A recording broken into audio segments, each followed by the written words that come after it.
Welcome to the Hamumu Halloween Home Horror Hoedown, the podcast where we watch scary movies so you don't have to. From award-winning to completely unknown, we take them all way too seriously. I'm your host, Mike Hummel. And I'm your host, Solange Hummel. Now, warning, we use a ghoulish number of spoilers, so watch the movies first. Second warning, we don't know anything about anything, so don't take us seriously as we take these movies seriously. Where are we all going? We're all going to the World's Fair 2021. Yeah. So this one's going to be a challenge to talk about because although I assume you picked it because it was on some horror list. Yeah, I did. It is very much not a horror movie. It's I can see why you would say horror. Like it's Can you? It's disturbing. It's weird. That to me makes it more indie It's definitely indie. drama than anything else. Like it just has its indiness. It has reference to horror. And the main character is playing an online horror game. I know. But just because something talks about horror doesn't make it horror. That was an interesting thing, is the description for the movie everywhere talks about she's wrapped up in this online horror game and doesn't know what's real and what's not anymore or something like that. And the whole time I was like, so she's gonna play an online game at some point, right? Like, Well, she was. The I whole know, thing was. but I was thinking video game, a horror game, like she was going to get trapped in virtual reality or something. That was just you being very narrow-minded in your definition of game. Online horror game, that is, I don't know. It was an MMORPG. It wasn't. It No, so it wasn't. It was an RPG. I guess. And I guess there were a lot of people and they were doing it online, so technically... But it's not a thing. It's just people deciding to do something. Because here's the it's a challenge. It's not a game. I'm going to do the World's Fair challenge. Here's the thing. Like, yeah, it starts as like a TikTok challenge. Like, what was that one where everyone planked on weird things? Planking. They called that planking. Planking. Like, it was a TikTok challenge. Like, that's how it was presented at the beginning. And honestly, that's what I thought most of the way through. Like, I didn't even realize the game part of it. Yeah. I didn't understand what he was doing, communicating with her. I seriously thought he was just being a creepy creeper dude. I think he kind of was. I don't know. Well, it's weird. We'll circle back around to that question. But it definitely was just presented as like, oh, everyone on TikTok is doing this thing, so I'm going to do it too. Mm-hmm. And did you want to tell us what the World's Fair Challenge is? Yeah, if you guys want to get in on this, because you don't want to miss it. Because if someone on TikTok is doing it, you should be doing it too. Absolutely. Whatever you see on TikTok, just do it. Yeah. Everybody's so creative.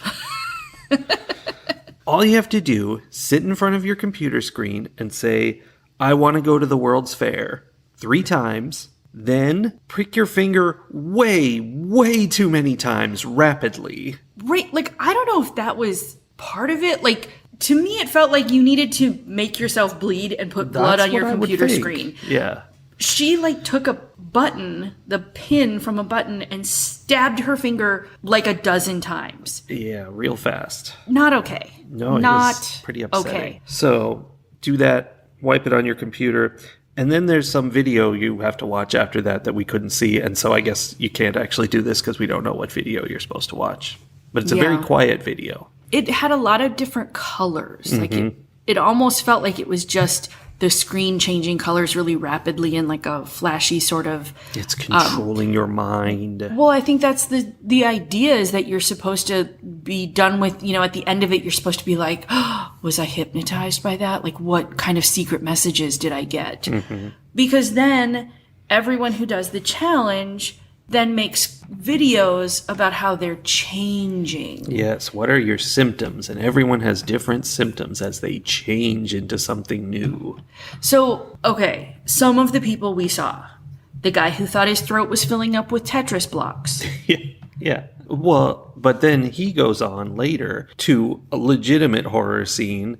He has burns on his arm and he's like, ooh, they tingle. And then he like reaches his hand in there and pulls out like carnival skee-ball tickets. Yes. A roll of skee-ball tickets comes out of his arm. And that makes it a horror movie. I mean, that was pretty horrific. That and the stabbing the finger multiple times were the parts that made my stomach like clench. Yeah. There was also a girl who like seemed to be turning into a plastic doll. That's what she said. It kind of looked like she had just greased up.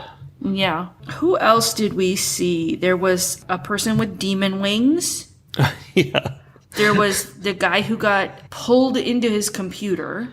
Yeah, that was, I think that was, first of all, this movie, I think, is kind of based on that. That is a real video online somewhere. I might be getting this wrong, but from something I saw on IMDb, it's like a series called, I think, Dark Signal. So it's like a, compilation of little stories. And one of them, they mentioned the World's Fair Challenge, and the guy says he wants to go to the World's Fair at his computer, and yeah, arms come out of his computer and pull him into his screen, and that's it. So I don't think that was a real thing in this world. It was just she saw that video, it was like, oh no. Oh, okay. Or something. Well, so a bunch of people were showing videos about the things that were happening to them.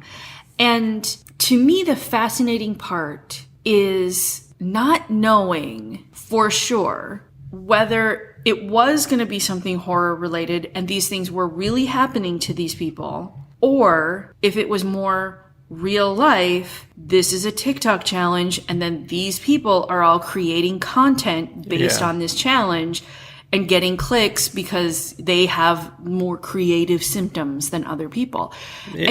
And she, at first, it made me think like, oh, she's gonna come up with, she has to think of what are her symptoms, and she has to create her content. But then, I don't know, so it was interesting, I guess that's where I was going, is that it was interesting to not know for sure, especially given how much time we spend on TikTok and how aware I am at this point that social media is this pervasive thing that puts information out into the world, but that information is very suspect all the time. Like anything you see on social media, you have to question the validity of the reality. Yeah, there's always, these sort of heartwarming, sort of upsetting videos where like some stray animal is all roughed up and someone finds them on the road and takes them in and they get all better. And for a long time, I'd see those and go, oh, that's so sweet. Now I'm like, is that something sweet? Why were they filming the whole time? Maybe they just took their dog and stuck it out in the woods and then found it. I always think that when they're like, this is a feral cat, and they stand up, they get out of their vehicle and the cat comes running over to them and like rubs all over their legs. I'm like, that's not a feral cat, my friend. Yeah.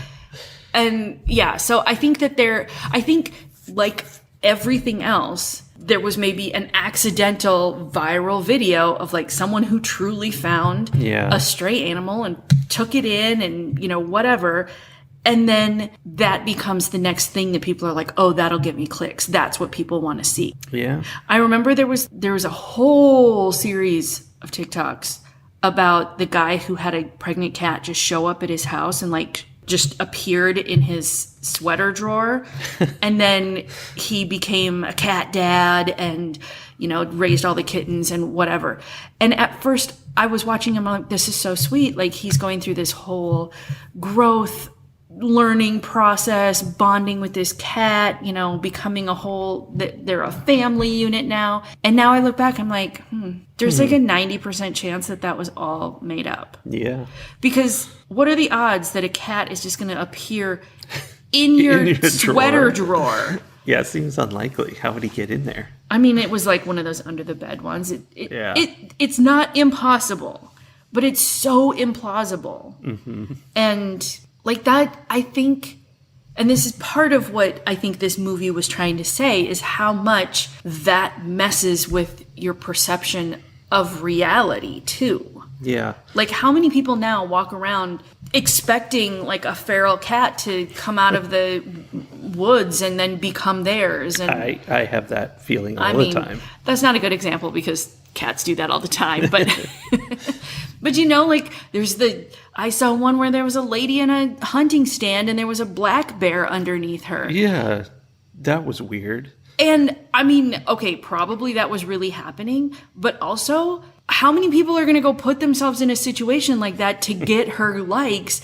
when she was just lucky that bear didn't murder her? Yeah, it was climbing the ladder into where she was. It was pretty scary. That situation was going to go one of two ways. She was going to get a viral TikTok video, or we were never going to know about it because she would have gotten eaten by a bear. Yeah. She was in a hunting stand. She probably had a gun, so she was probably going to kill the bear. But that would have been bad too. Yeah. So anyway, the movie really goes into how that messes with reality, and particularly for teenagers who are trying to figure out what reality is anyway. And the movie is very, very, very, very slow. Oh, so slow. And it's all... She walks out to the barn in real time. Yeah. Well, she walks out to the barn in real time in order to sit there and watch 5 minutes of ASMR video. In real time. In real time. So yes, that it was happened. very slow. But it's all dragging you down with this feeling of this isolation and loneliness and depression, teenage angst. Yeah. Is what it's all about. And so it's kind of about that. She has that isolation and she's trying to make connections and make community by doing this challenge. And part of it is they kind of made this subtle, but there was definitely a thing about how few follows she was getting and how unhappy she was with that. And she wasn't getting the connection she was trying to get. And, it's about that whole society, how we're all here. There's so many of us, but we're all so alone. Right. And it was very clear that she did not have a good relationship with her dad. Mm-hmm. There was no mention of her mom at any point in the movie. Yeah, I don't think she had one. She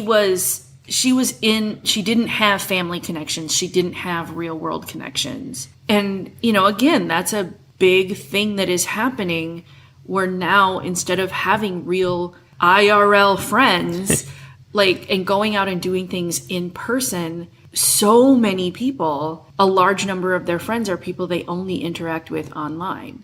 And that's only been made worse in the past few years with COVID and everything being on Zoom and, not being able to be in person for a period of time. I sort of felt like the horror of it in the first half was just how depressingly accurate it was. Yeah. And thinking about how many teenagers are in her exact situation. Mm-hmm. Yeah, and it was very much about that kind of isolation, the teenager isolation, where not all of it is real, but you're just so wrapped up in yourself that you can't connect to other people. Mm-hmm. And compounded by, I think she lived in a, kind of rural Midwestern area. My guess, I don't remember it actually saying, but it talks about the World's Fair and she goes to see that globe statue thing. Yeah, so that thing is in Chicago. Yeah, so I think it's in Chicago, but also not she definitely doesn't live in the city of Chicago. She lives on a farm sort of a situation. She does a lot of walking through grassy fields and being out in the world alone. And having grown up in a rural Midwestern area, that also is isolating. Mm-hmm. And I didn't have the internet. I just had my friends who I could talk to on the phone if I was willing to pay the long distance charges. And if you were willing to stay within 5 feet of the wall. Exactly. Or if I could get my parents to drive me to a friend's house. Yeah. There was one summer where I spent probably 4 straight weeks with this one friend of mine where we were either at her house or at my house, but we were together the whole time and we just kept going back and forth between the two houses. Connection. Yeah. And all those calls hey, have your mom call my mom. And yeah, but not anymore. Now everyone's alone.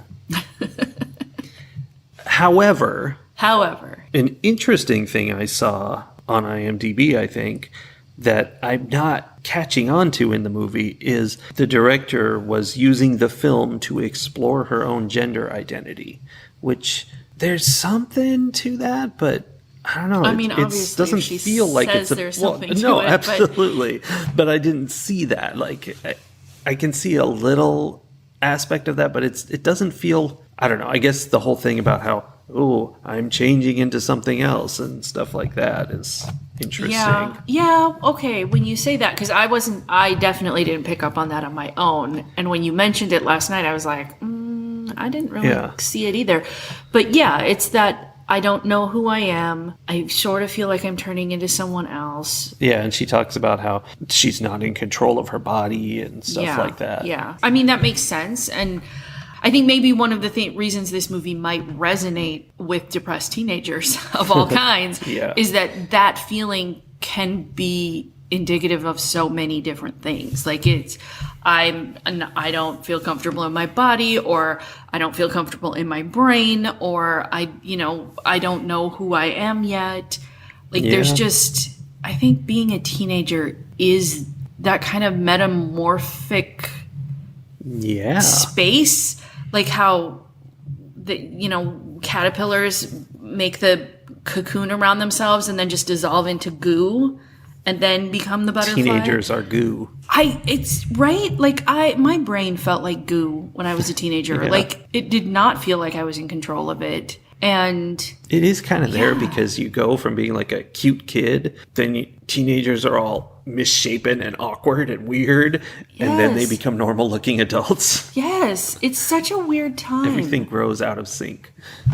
And you, like, physically, when you grow that much, when your body changes physically, like you literally can't control your body the way you could when you were younger, because it no longer is the way your brain thinks it is. Like you have to relearn constantly how you are. Yeah. And I think the same thing happens with your brain. Like, I don't know, when you're a kid and you're just absorbing everything and you're just taking in everything, there's like a period of time where anything that is said to you or anything you see or learn, you're like, this is part of reality. I'm just adding it all, stuffing it all in. This is all becoming my understanding of the world. And then you reach these teenage years and suddenly the chemicals in your brain are like, nope, you have to question every single thing that comes along. Yeah. Don't trust anything. And that's like, I think that's really hard. Like that's really hard on your emotions, on your relationships, on everything. Yeah. I mean, it's a movie about teenagers. Yeah. Being teenagers. Okay. So that's Casey. That's her, like, she's going through this. So she makes her video of like, I'm doing the challenge. And then we get the other character in this movie that had very few characters in it. I think actually Casey was the only person we saw on screen for like the first 20 minutes of the movie. At least. Until we see the footage of the ASMR video. I think she was, because I remember as she started watching it and we were still only looking at Casey, which is interesting to think like this movie spent so much time just staring at Casey. Yeah. Which is what Casey was doing, until we see that woman on the ASMR video. I was like, oh, is this just going to be like a one-person film? Almost. Yeah. So anyway, the second person comes in. The second person is this guy named JLB who sends a message and is like, you're in danger. Yes. I have to talk to you. Like, it's really dramatic. And she Skypes with him. Yeah. This movie was definitely pro Skype, not about Zoom. Yeah. She Skypes with him and like then we realize like he's the GM. Is he? I think that's the idea, is that like he sees them put out their videos and then he contacts them and is like that he continues the story for them. But really, what he's doing is getting them to keep giving him videos about themselves and with them in them. And he's like developing these relationships with teenagers. Yes, for context, he's in his 40s. Absolutely. So that's a thing. Yeah. And it gets real sketchy at the very end of the movie, where I'm left with questions about what really happened. For real. So the last thing I wrote for my notes was, my brain insists there is a more nefarious end to this for no reason at all. Like, there is absolutely no evidence to suggest that anything happened that wasn't exactly what JLB says happened. Yeah. But I was like, that's not what happened. Yeah. So all along, his thing is, I'm worried about you. You know, it seems like you're really freaking out, and I just want you to keep making videos so that I know you're okay. And he says that a lot. So she keeps making videos, and eventually, by the end, she's like, I'm just going to disappear one day. And no one will know why. Yeah, and she also talks about killing her dad. Yeah. She's becoming severely unhinged by the end. Like, yeah. She says, I know where my dad keeps his gun. Mm-hmm. I think I'm going to, like, I think the time is coming for me to take him out. I don't think I'm going to be able to control myself. She does a whole thing where she, like, puts white face paint all over her face. It's and glow-in-the-dark face paint. Well, or it's black light. Like, reactive. white face paint under black lights. That's really creepy. And then she destroys her, like, stuffed animal that she's had since she was 5 days old. And then he is like, okay, wait, but you know this is a game, right? Like, you're not really changing. This is pretend. And she was so angry. Well, and that's the weird discussion, because he comes into it. He's been the whole time talking about the forces of the World's Fair drawing you in and what's happening. And he's in the game with her. And the whole time I've been feeling like this is just real. But then they have this discussion where he's like, we have to talk out of game for a minute. And she's like, what? I don't get it. Yeah. And basically she's like, don't be stupid. Of course I know it's a game. I'm just making content. And then I'm like, whoa, is that what we're getting here? Okay, but that's what she said. But the look on her face and the anger that she experienced from that, she had no idea it was a game. That's what I think. I think she was sort of like the viewer who's suddenly like, oh, wait, this is totally different than what I expected. Like this, he's saying that this is all like a make-believe world he's created, and he expects everyone to understand that that's what they've just entered into. Like, they have this game relationship. But she was so, there was that look of confusion, and then the anger of, it was relatable to me because the look on her face is how I feel inside when I suddenly realize that I've been stupid about something. Yeah. And I'm like embarrassed and feeling bad about myself, feeling shame in some way, and then I get angry. And that was what she did. So I don't think she knew. That was really bad for her to suddenly realize that this was all pretend. Well, and that's when she was supposedly about to do something which would result in her disappearing. Right. And after that discussion, I don't think we ever see her again. That's just the very end of the movie. And it's all just JLB from that point on telling us about how she went into therapy for months at some Sunnyvale asylum or whatever. Right. And that then at some point they met up in New York and had a nice coffee together. And this whole long, elaborate tale that doesn't sound real and definitely sounds sketchy. And that she tells him that she went to the World's Fair, that she went there, but that something brought her back. And he says, oh, well, I was praying for you, and I was sitting by my computer that whole night. Yeah. Like, and he does, like, we do see him after she gets angry and logs off and refuses to talk to him anymore. We see him like sending messages like don't do it, you know, whatever, all of those things. And then they hug at the train station, and then they both go back home and everything is fine. And that's the end of the movie. Everybody's safe as far as we know. So, okay, as we've been talking about this, I'm more and more convinced that this is a horror movie. It's just exquisitely subtle in the horror of it, because here's what I want to interpret this movie as. I do not know what the director was thinking in terms of what was actually happening here. This may have just been a teenage girl struggling with her identity, and this person who cared a lot about her, that had a relationship with her over the internet, and then everything turned out okay. Yay, happy movie. Happy movie. But in my brain, this game and every aspect of the game is carefully created so that when this girl's body is found and he is suspected, he has all this video evidence of him doing all the right things to try to protect this girl from herself. He probably shouldn't tell a story about how he met up with her in New York then. Right? And I think that's the piece that would have gotten him caught, but he would get away with it because there's no evidence. There's no evidence. I mean, that is definitely a way to look at it. And did he do something to her, or did he just mess with her brain to the point where she did something to herself? Yeah. I don't know. It's definitely wide open, and I think it's Gen X cynicism that makes us decide he's a murderer. Well, it might also be all the Law and Order and true crime that I watch. But, I mean, there was something very sinister about him. And I was torn. I mean, this is, again, part of, like, something that was really well done in this movie is that the entire time I was suspicious of JLB. Yeah. From the minute I saw who he was. Like, I thought it was, like, some other person who had done the World's Fair Challenge or whatever. Like some other teenager. And I was like, whatever.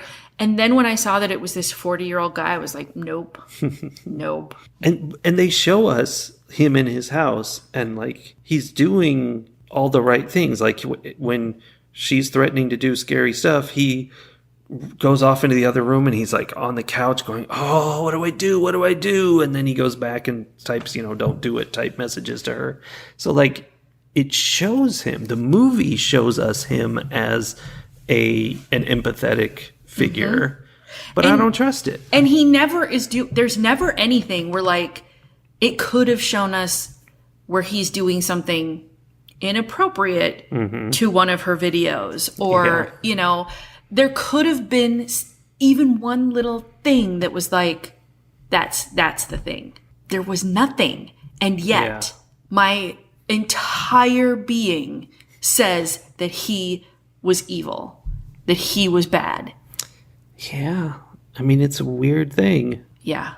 One random thought I had while we were watching was I thought of Bo Burnham and how in Inside, the lyrics to one of the songs says, your blanking phones are poisoning your minds. Yeah. And also later he's like, don't come running to me when, you have some kind of dissociative disorder or something like that. Like that whole song, I forget which song it is, talks about this exact thing. And so that came into my mind. Yeah.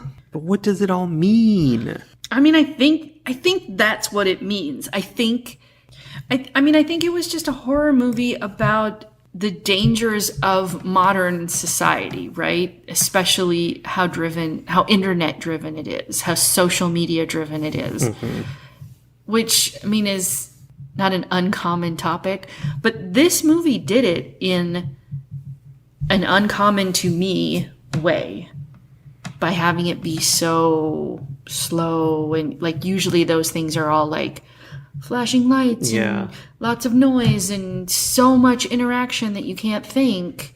This was the exact opposite of that. Yeah, I mean, this felt like the reality of, being a teenager. You stay up late into the night all by yourself in this dark room, glued to the screen, glowing in your face. Like, that all makes tons of sense. So it did a great job of bringing that feeling of that isolation and angst. It was done, like the lights and the sets and the just the ways the camera was, like how they would have people several times. Both of them, Casey and JLB, both had scenes where they were just watching videos at night in bed, and they're just like laying sideways on the bed watching. So they're watching sideways, which is like, it's such a thing, like you don't see that often in TV or movies, but it's a thing every one of us does. Yeah. So I don't know. I thought that the art of this movie was very carefully done, very well done. It wasn't like I didn't love watching this movie, but that's just because that tends to not be the kind of movie that I really like. Then let me ask you a question. Okay. Speaking of art, her symptom, this is as I wrote the symptoms. Her symptom 1 was that her whole body was numb. Symptom 2 was she was kind of, 1B was that she felt like she was going back to when in her childhood she would sleepwalk. And she's like, that's kind of coming back. And I'm, Mm-hmm. Then symptom 3, I wrote, is either her creating and singing an original pop song or the fact that she bursts into screaming during that pop song. And I don't know which one's the symptom because it seemed very out of character. Right? Like, when she was doing the singing of the pop song, I was like, oh, is she going to change into a social person? Like, Is she becoming an extrovert? Like, is that what's going to happen? She's going to, like, force herself to become this other, more well-adjusted person? Oh, no. I'm becoming well-adjusted. But then there was the screaming in the middle of the song, which, yeah, not so well-adjusted. No, but maybe it was her going, I don't want to be well-adjusted. Right? Like, oh my God, my body won't stop being socially normal. I don't know. I will say, like, that scene where she was dancing and singing, screaming, and then this scene where she tore her stuffed animal apart, and then she tore it to pieces, went downstairs, and then immediately came back upstairs and was like, oh, what have I done? Yeah, she was freaked out. I couldn't tell if she was supposed to be pretending or not pretending. Yeah. And the sense that I got was that there was an element of I have to do this because these are the things, like I have to do the thing that will get the views, that will get the clicks.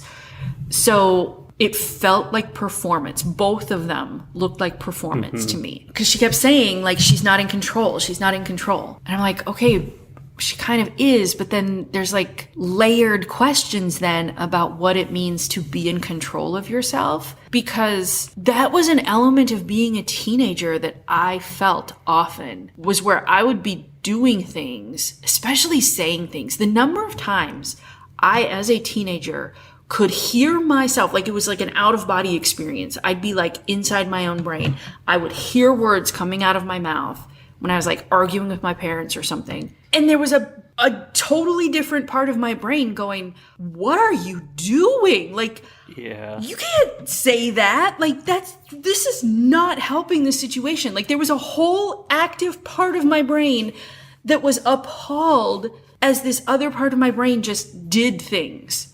That is the life of a teenager. Yes. And so, like, the idea of being in control of yourself as a teenager it's kind of laughable because your brain is broken. Like, I don't know the science behind it, and I know it's different for everybody. I have seen enough children grow up and go through that phase where they are super easygoing kids, very fun to be around. They hit a stage, they're intolerable for like 5 years. Yeah. And then they're fine again. It's part of how your brain develops. Did you ever have that, like, two brain feeling? I think so. I mean, I think it's kind of just a matter of, your hormones make you lash out. And then you're like, why did I do that? That was extreme. So, like, it's all your brain doing it, but it's a different source than you're used to. It hasn't run through the logic part. Right. Well, and I think, too, like the thing that always struck me was how simultaneous it felt. Like, I felt like I was making the one decision and then immediately regretting it. Like, not even then, like simultaneously regretting the decision that I was making. And I'm sure it wasn't simultaneous. I'm sure it just happened so quickly that it felt that way. I mean, we got a lot of neurons. We could probably do many thoughts at once. Maybe that's it. Maybe teenage brains are like superpower brains. They're like working. They got all the towers going at once, and Yeah. Too many lines of code coming at them from too many directions. And then we start to prune some of that out. We trim it down. Lobotomize ourselves. I mean, I think it's probably necessary.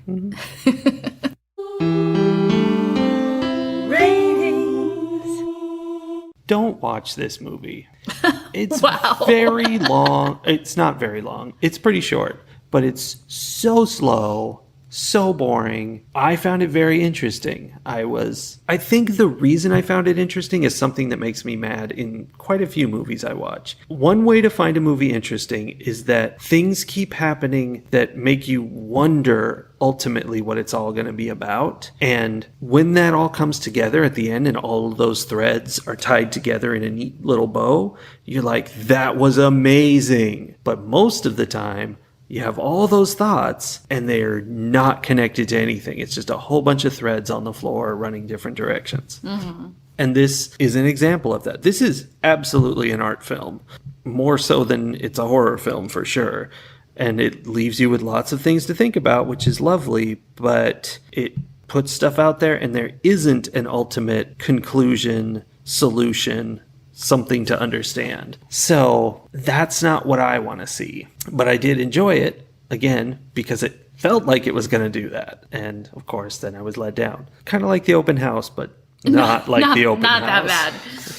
Yeah. So the number of times we trash on the open house, like we mentioned that movie in every podcast. We should. They should feel bad for what they did. Yes, they should. Because they actively hurt us. I mean, I just think most people aren't going to like this. I wouldn't even say I liked it, but I am glad I watched it. Like, it was interesting to me. It held my attention, even though I was also bored. So it's funny that you're saying all those things, but you're like, don't watch it. No, because you don't want anyone else to experience I think this. Most people would not be happy with that at all. Like, it's so far to the direction of boredom and slowness that I think very few people are going to be okay with it. But if you want to watch like an art house kind of thing that's all about what it's like to be a lonely teenager, then this is definitely it. And it's not badly done. It's very well done. So just keep in mind that it's really going to make you feel that lonely teenager isolation and boredom. So that makes it hard to rate, but I will have to come up with a number, which is 2 button eyes out of 5. Yeah. And I want to be clear that I don't think that's an indictment on the skill and artistry at play here. It's just that I don't think it's fun to watch. Yeah. I am also struggling to pick a number for it because, well, I think this is a very well done film for the film it's trying to be. I think it knew what it wanted to be and it got there. There is not a place I want to be. Yeah. Which is super funny to me that like this movie, it was so slow. It was so just waiting for someone to have a feeling or a thought. And I was so bored. And earlier in the day, we had watched Heart of Stone, which is an action film with Gal Gadot in it.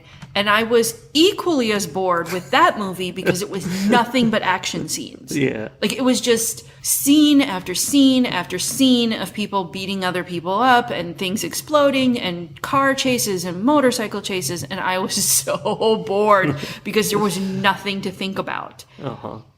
So, like, that day I experienced the extremes of movies that I do not enjoy. I will say I enjoyed We're All Going to the World's Fair more because at least at the end of that, I had something to think about. There was a lot to think about. At the end of Heart of Stone, I was just like, well, that's done. Good. But this did give me a lot of thoughts. It did an amazing job of bringing me back to what it felt like to be a teenager, a teenage girl growing up in the Midwest. And I truly do think that if JLB did something to Casey, and that's why she's missing, which we don't even know. We don't even know if she's missing. Yeah. He told us she was missing, but that was because she told him to never contact her again. So I don't know. Yeah. If she went missing, if he had something to do with it, if this whole movie was him setting up this girl and then doing whatever he did, and then now he has all of this evidence that he was the good guy all along, like that is so like delightfully convoluted. I love that. So I'm going to score it as if that was what this movie is supposed to be doing. Mm-hmm. It could be that I am just making that up. I'm going to give 4 button eyes out of 5. Wow, okay. Because if that's the movie, it was so subtle and so like just for them to give no overt evidence and still have me get to the end of that movie 100% certain that he was a bad guy who did something terrible to her based on nothing but their performances and the way it was written, like the way they interacted with each other. That's something special. I would say that's the best writing that we've experienced in a very long time then. Ooh. Because there even better than Heart of Stone? There aren't any other movies I can think of that manage to put my brain in one space, even though they've only given me evidence for the completely opposite space. Like, this movie was gaslighting me. Yeah, or wasn't. Or wasn't. I don't know. And that's the thing that makes it interesting, I guess. So, yeah, I'm going to give it 4 out of 5. I do want to agree with you that it was super slow, and that anyone who doesn't like those like super slow internal art things is not going to enjoy this movie. It's a thinker. But you know what? I didn't really enjoy it either, but I'm glad I watched it. So maybe I was too. I'm going to disagree with you on your first statement and say I think people should watch this just so they have experienced it. Okay. And then they should tell me whether they think I'm making up the whole he's a bad guy thing or not. I want to add another possible angle, which is when they have their little talk about this is just a game and she's mad at him. She's mad because of course it's just a game. I'm trying to get followers for my TikTok account. Come on. And that puts it all into this real world space, which doesn't really change whether he kills her or not. But then that's interesting. What if he's a totally good guy and he's praying for her and really hoping she makes it through, and she's like, come on, dude. I'm just trying to make my TikTok work. I'm totally a happy person. I'm fine. I mean, that could be too, but I didn't see no, there's anything no evidence about her. There was not one thing about her that made me think she was a happy person. No, she was not. No. All right. Well, I'm glad we almost didn't review this movie because we were like, this movie is not a horror movie. Yeah. But I'm glad Kinda. we did because I, in my world, this is a horror movie. It's just a very subtle horror movie. Mm-hmm. Okay. And honestly, being a teenager is pretty horrific. Yes, that's for sure. We're going to see something a lot less subtle next week. Okay. But still horrific. Let's hope. All right. Bye. Bye, everybody.